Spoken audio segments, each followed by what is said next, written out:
Ésaïe chapitre 66. Ainsi parle l'Éternel, le ciel est mon trône et la terre mon marchepied. Quelle maison pourriez-vous me bâtir? Et quel lieu me donnerez-vous pour demeure?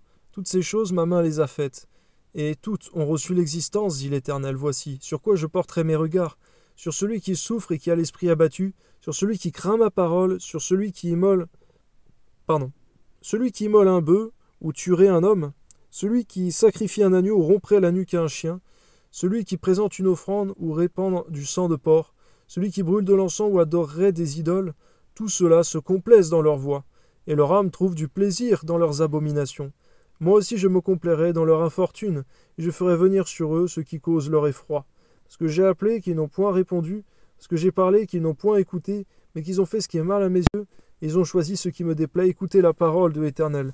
Vous qui craignez sa parole, voici ce que disent vos frères, qui vous haïssent et vous repoussent, à cause de mon nom, que l'Éternel montre sa gloire, et que nous voyons votre joie.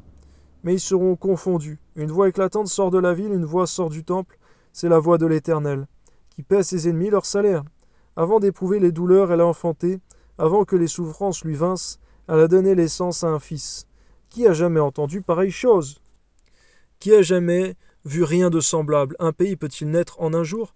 Une nation est-elle enfantée d'un seul coup? À peine en travail, Sion a enfanté ses fils. Ouvrirai-je le sein maternel pour ne pas laisser enfanter, dit l'Éternel? Moi, qui fais naître, empêcherai-je d'enfanter, dit ton Dieu? Réjouissez-vous avec Jérusalem, faites d'elle le sujet de votre allégresse.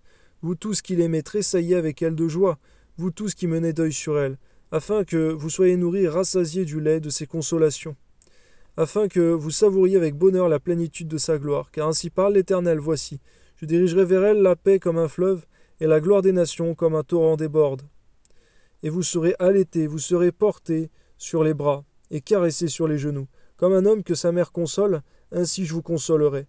Vous serez consolés dans Jérusalem, vous le verrez, votre cœur sera dans la joie, et vos os reprendront de la vigueur comme l'herbe. L'Éternel manifestera sa puissance envers ses serviteurs, il fera sentir sa colère à ses ennemis, car voici l'Éternel arrive dans un feu, et ses chars sont comme un tourbillon. Il convertit sa colère en un brasier, et ses menaces en flammes de feu. C'est par le feu que l'Éternel exerce ses jugements, c'est par son glaive qu'il châtie toute chair, et ceux que tuera l'Éternel seront en grand nombre. Je donne un indicateur, Seigneur mon Dieu, malheureusement de ce qu'en enfer, Seigneur, dans ce feu qui brûle, qui est ta colère en réalité.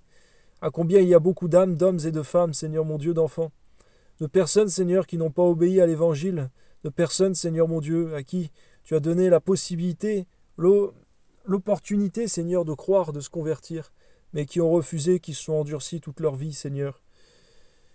Oui, Seigneur, permets-nous de demeurer sur ce petit chemin étroit qui mène à la vie éternelle. Amen.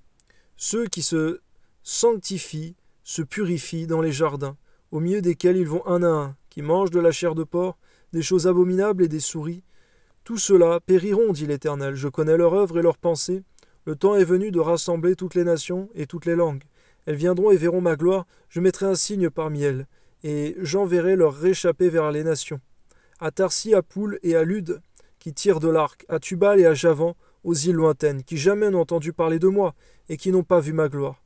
Et ils publieront ma gloire parmi les nations, ils amèneront tous vos frères du milieu de toutes les nations, en offrande à l'Éternel, sur des chevaux, des chars et des litières, sur des mulets et des dromadaires, à ma sainte montagne, à Jérusalem, dit l'Éternel, comme les enfants d'Israël apportent leur offrande dans un vase pur à la maison de l'Éternel, et je prendrai aussi parmi eux des sacrificateurs des Lévites, dit l'Éternel, car comme les nouveaux cieux et la nouvelle terre que je vais créer subsisteront devant moi, dit l'Éternel, ainsi subsisteront votre postérité et votre nom.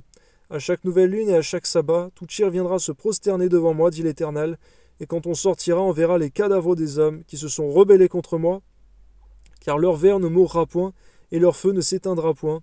Ils seront pour toute chair un objet d'horreur. Oui, c'est vrai, on fait notion, Seigneur, de l'enfer, la perdition éternelle, Seigneur. À combien cela nous encourage, Seigneur, non pas dans ce chemin de souillure, Seigneur mon Dieu, ceux qui se souillent encore, mais dans ce chemin de sanctification, que celui qui se purifie encore, Seigneur, qui se sanctifie encore, dans ce chemin de la vie éternelle, Seigneur, que tu as tracé en Jésus-Christ. Sois béni, Seigneur. Amen.